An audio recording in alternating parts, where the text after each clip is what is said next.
Dislipidemias. Univa.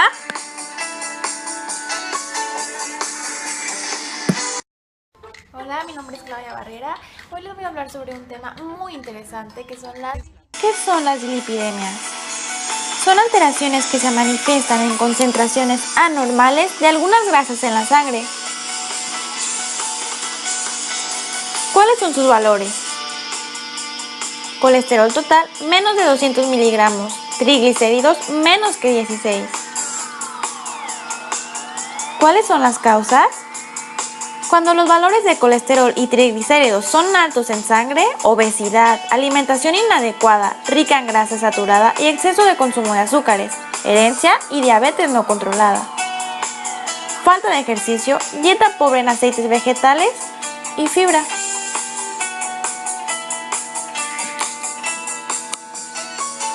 Complicaciones a largo plazo.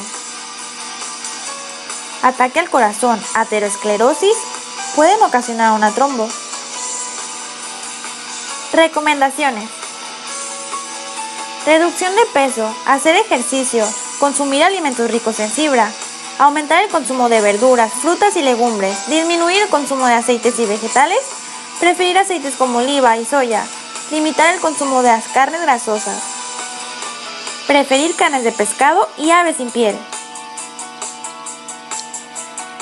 Consumir productos de bajo contenido graso, moderar o suprimir el consumo de azúcares y derivados, no beber alcohol. Si los triglicéridos están altos, evitar azúcar refinada y la cerveza. Evitar alimentos fritos.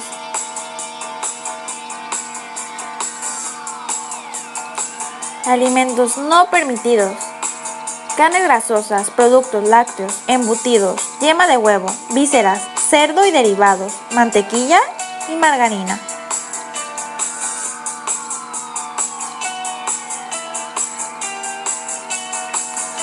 Cereales refinados como pan blanco, galletas, pasteles, azúcares simples como miel, mermelada, dulces, pasteles, chocolates, ya que son ricos en azúcares, grasas y calorías. Moluscos, crustáceos, langostas, cangrejos y camarón. Alimentos permitidos. Carnes magras, pulpas, bola, leche descremada, yogur, que sea bajo en grasa, pollo sin piel, pescado, clara de huevo, verduras, frutas y cereales integrales.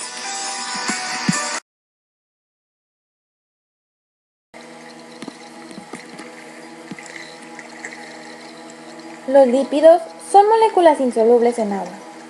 La mayor parte de estos se encuentra en membranas celulares. Los lípidos también sirven como almacén energético, por ejemplo, los triglicéridos.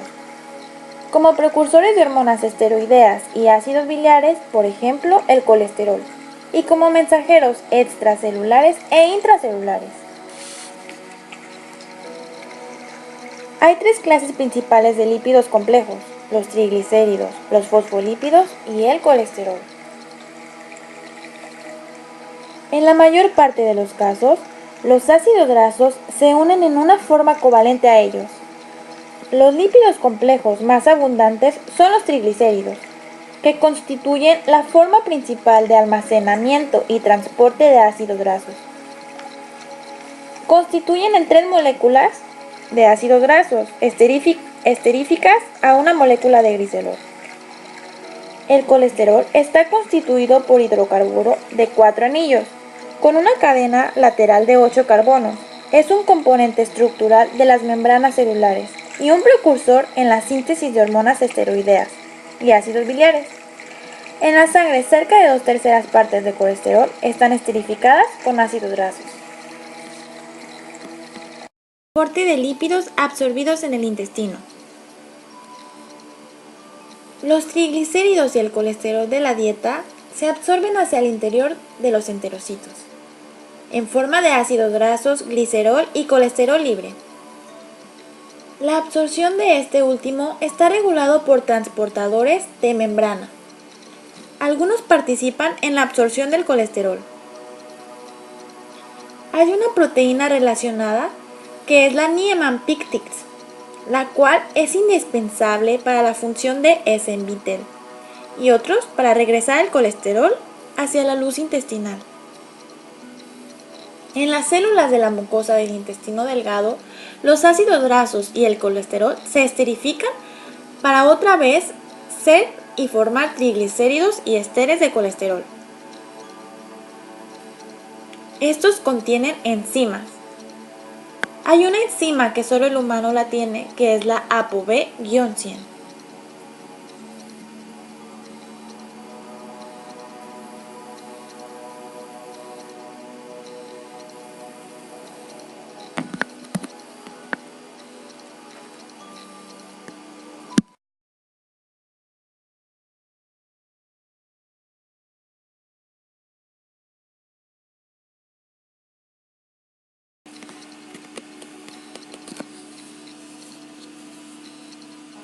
Transporte de los lípidos de los tejidos periféricos hacia el hígado. El colesterol no puede ser degradado en los tejidos periféricos, por lo que requiere ser transportado hacia el hígado para ser reutilizado o excretado. Al movimiento de colesterol de los tejidos periféricos hacia el hígado se le denomina transporte inverso de colesterol. El medio de transporte son las HDL. El proceso inicia con la transferencia del colesterol de las membranas celulares hacia la APO1, principal apoproteína de las HDL, lo cual lleva a cabo por varios mecanismos. El principal es mediado por la proteína, con la actividad enzimática de una flipasa. Une el colesterol en la parte interna de la membrana y gira hasta transportarlo al exterior de la célula, donde se une la APO1 libre. Esta interacción permite que la síntesis de las HDL, la deficiencia completa de la ABC, es causa de una enfermedad.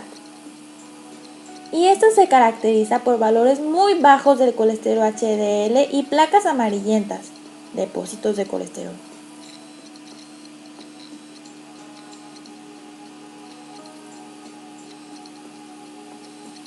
Ahora hablaré sobre la prevalencia .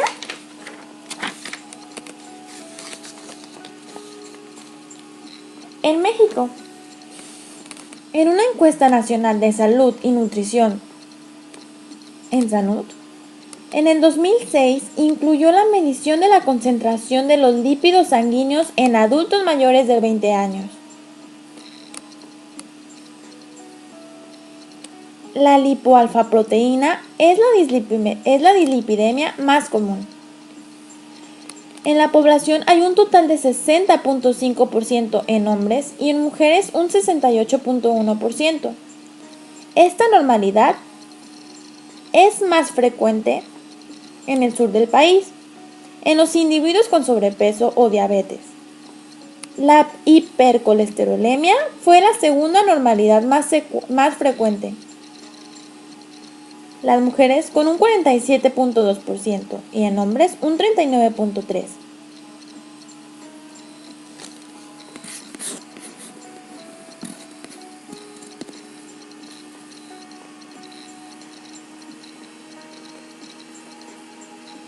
Hay unas evidencias que demuestran el papel de las dislipidemias en la aterosclerosis. Demostraciones de la presencia de las lipoproteínas en las placas del ateroma. La aterogenicidad de las lipoproteínas séricas tiene varios significados. Su capacidad para causar disfunción endotelial, migrar al espacio subendotelial y depositarse en las placas de ateroma depende de su tamaño, carga, afinidad por distintos receptores, su resistencia a la oxidación y de su contenido de diversas enzimas y antioxidantes.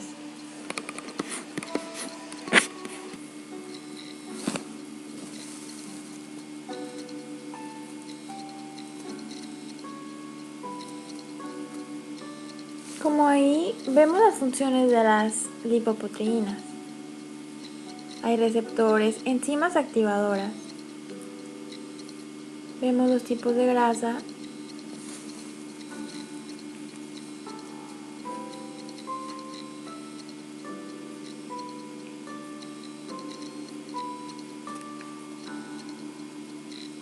La enzima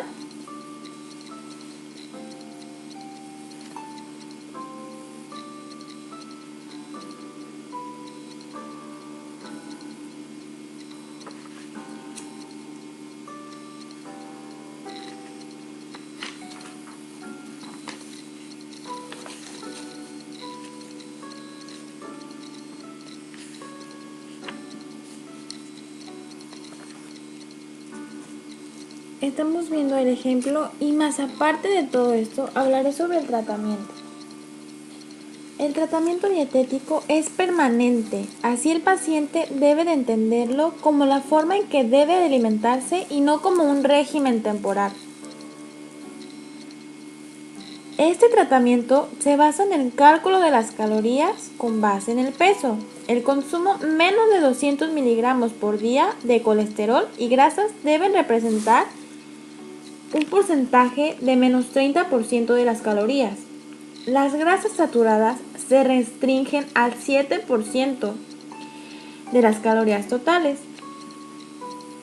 Un elemento crítico de la dieta es la reducción del contenido de los azúcares simples, que tiene que estar por abajo del 10%, los cuales pues se encuentran de uso común los jugos, los cítricos. Esta es una de las causas más frecuentes de falta de respuesta al tratamiento. En pacientes con hipertrigliceridemia se debe incluir al menos 20 gramos de fibra soluble. El primer paso en la terapia dietética es evaluar los hábitos de alimentación actuales por medio de una encuesta de dieta habitual. Antes de realizar la prescripción dietética es necesario conocer el peso habitual del paciente. Peso máximo, peso mínimo, ganancia o pérdida reciente de 6 meses. Tratamientos dietéticos llevados anteriormente, uso de fármacos para bajar peso e intensificar su actividad física. Se deben de considerar algunos datos referentes a los hábitos alimentarios del sujeto, como sea la ingestión energética, proporción de macronutrientes, volumen, horarios, sitio y números de comidas al día.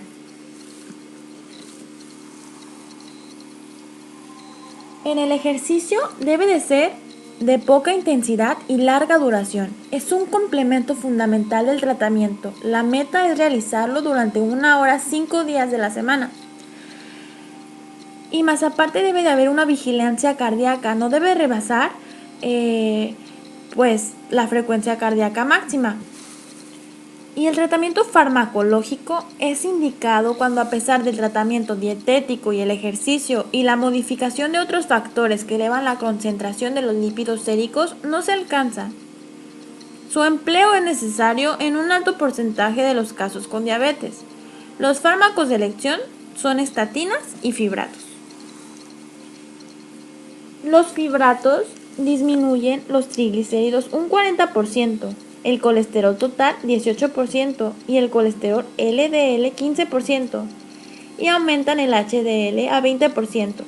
El efecto clínico principal de estos es modificar la concentración y la composición de las lipoproteínas de muy baja densidad.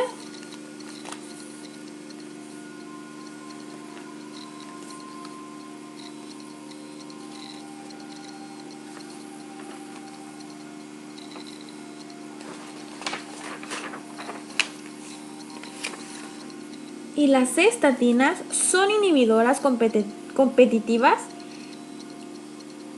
porque hay una enzima limitante en la síntesis del colesterol. Son fármacos potentes para disminuir la concentración plasmática del colesterol LDL y que además poseen pocos efectos adversos.